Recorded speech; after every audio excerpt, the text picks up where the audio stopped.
اور اللہ نے آدم کو تمام چیزوں کے نام سکھائے، پھر ان چیزوں کو فرشتوں کے سامنے پیش کیا اور فرمایا اگر تم سچے ہو تو ان کے نام بتاؤ۔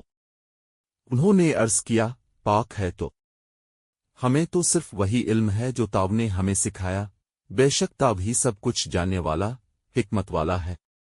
اللہ نے فرمایا اے آدم تم ان کو ان چیزوں کے نام بتاؤ۔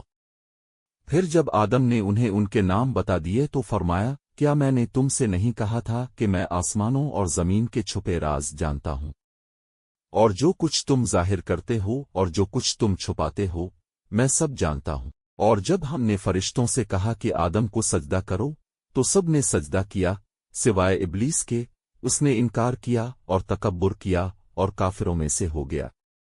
اور ہم نے کہا کہ آدم تم اور تمہاری بیوی جنت میں رہو اور جہاں سے چاہو اس میں کھاؤ پیو، مگر اس درخت کے قریب نہ جانا ورنہ تم ظالموں میں شمار ہو جاؤ گے۔